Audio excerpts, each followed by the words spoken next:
Продолжува празнувањето на големиот христијански празник Великден. Овој празник со големо значење и символика кај сите христијани создава чувство на надеж и нов почеток.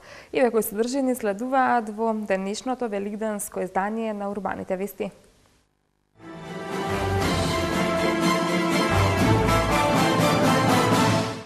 Великден е празник на победата над смртта. Докторите советуваат внимателно со исхраната по великденските пости. Христијаните во светот на различен начин го празнуваат Великден. Привршува реконструкцијата на училиштето Кузма Јосифовски Питу. Зголемен бројот на туристи.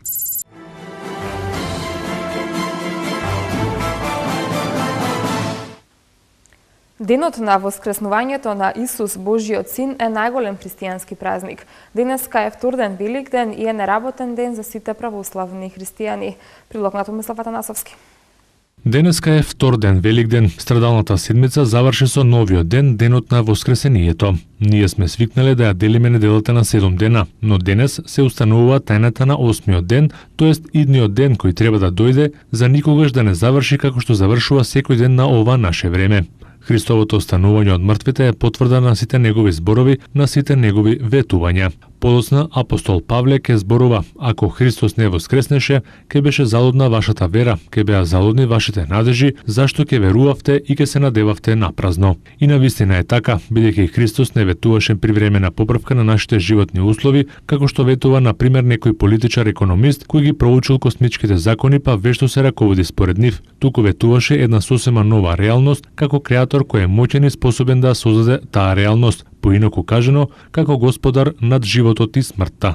Утрото на третиот ден од Христовата смрт до неговиот гроб дојдоа прво жените, мироносици и ја најдоа тргната плочата што го затвораше гробот. Внатре во гробот сретнаа еден пресветол ангел кој им ја кажа веста за Христовото воскресение. Оваа вест од тогаш секоја година ја објавува црквата низ целиот свет како најрадосна вест за целиот човечки род. Со овој празник, која слави победата на животот над смртта, се врзува и сета символика на радоста на новите почетоци и новата надежка и луѓето.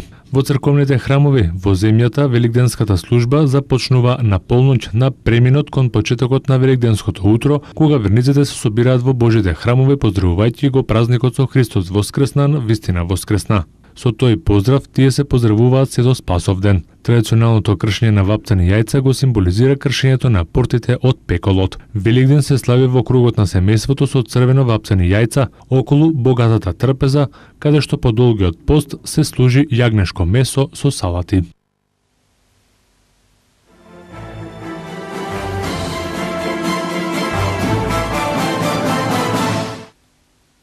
Веднаш по долгите 6-неделни пости, храната која ќе се конзумира треба да биде внимателно одбрана. Докторите предупредуваат на можни сериозни последици по здравјето, како резултат на прејадување или конзумирање на масна храна. Великденските пости се дел од празнувањето и одбележувањето на најголемиот христијански празник Христовото воскресение. 40-дневните великденски пости завршија вчера, а во првите денови после долгиот пост за верниците е многу важно како ќе ја изберат храната која ќе ја конзумираат. Претераното конзумирање на масна храна после 6-неделниот пост може да предизвика големи здравствени последици, предупредуваат лекарите. За време на постите, верниците се воздржуваат од конзумирање на мрсна храна, па организмот за време траење на постот се прочистува од наталожените масти. Всушност, за време на постот, организмот е принуден да се храни со резервите на храна, прво со гликогенот, а потоа и со масните наслаги. Ваквиот процес може во значајна мера да придонесе за подобрување на функционирањето на целиот организам. Сепак, завршувањето на постот не значи брзо и лесно оддавање и конзумирање на претирано масна храна и алкохол, веднаш по Великден. Ваквото однесување може да предизвика сериозни последици поради големиот шок кој го претрпува организмот. Затоа докторите советуваат постепено враќање кон нормалната исхрана. Во првите денови по завршувањето на постот, потребно е да се конзумира лесна храна комбинирана со многу зеленчук и постепено внесување на месо во дневното мени. Во првите денови докторите советуваат да не се јаде повеќе од 3 јајца на ден, како и да се избегнува претерано конзумирање на масна храна.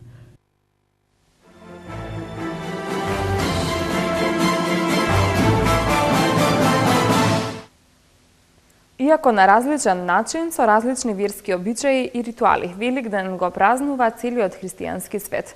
Следува прилог за одбележувањето на Великден во Романија, САД, Шведска и Македонија. Великден е еден од празниците што се слават ширум светот. Секоја земја си има своји обичаи и правила, кога станува збор за прославувањето на овој празник.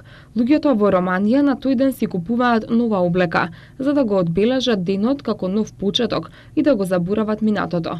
Односно како да почнуваат одново со животот во однос на Христовото воскресение. Во САД овој е еден од празниците што како и за Божик се трошат многу пари. Американците за Великден ги украсуваат своите домови со великденски зајачиња и кошнички со шарени јајца. Еден обичај кој е интересен за децата – криење јајца низ дворот или дома, со што се оди во лов на јајца. Децата ги бараат и треба да ги соберат сите, секако потоа добиваат подарок. Пољаците на овој ден се поливаат со вода. Тоа е еден вид прочистување од гревовите и продолжување со чиста совест. Шведска за Великден е обоена во жолто. Таа боја се смета за традиционална, а јајцата покрај бојата и за разлика од американците, кај кој заштитно животно е зајакот, во Шведска главна декорација се пилињата. Илјадници верници широм светот заминуваат во Израел, поточно во Ерусалим, за да го прослават воскреснувањето на Исус. Се пали оган на секаде, или пак светилки пред секој дом со цел да се означи овој ден. Германците палат голем оган и јадат јагнешко месо, а се пие исклучиво црвено вино. Во Македонија, верниците во предвечерието на Великден се собираат пред православните храмови и по светата литургија по полнок се кршат со јајца. Денешниот ден е предвиден за посета на роднини и пријатели и размена на великденски јајца, традиција стара со векови.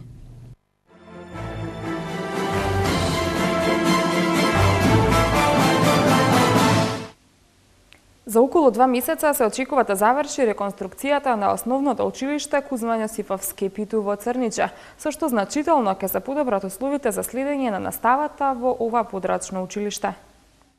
Од општина Киселавода најавуваат дека ќе се почитуваат термините за завршување на работите во согласност со проектот што го подготви Прима Инженеринг Скопје. Со промените што се прават на објектот се имплементираат мерки за енергетска ефикасност, односно се заменуваат прозорците и целосната столарија. Комплетно се реконструира покривот на кој се поставуваат термичка изолација и систем за заземјување, громобранска заштита, како и снегобрани. Се заменуваат и постојните оштетени и дотрајани олуци.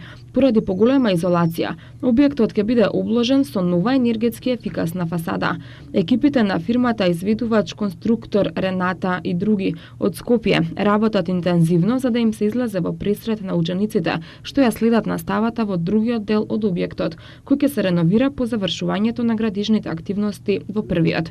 Паралелно со реконструкцијата на училиштето, во неговиот двор работат екипите на фирмата Bauer BG.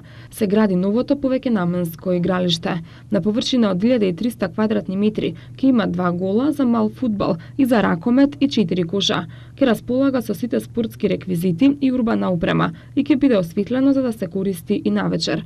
По завршувањето на градижните активности, учениците ќе добијат одлични услови за одвивање на воспитно-образовниот процес, што е еден од нашите врвни приоритети, велат од општина Киселавода. Подрачното основно училиште Кузман Јосифовски Питу е изградено во 1986 година. Од тогаш во него не се вршени никакви реконструктивни зафати.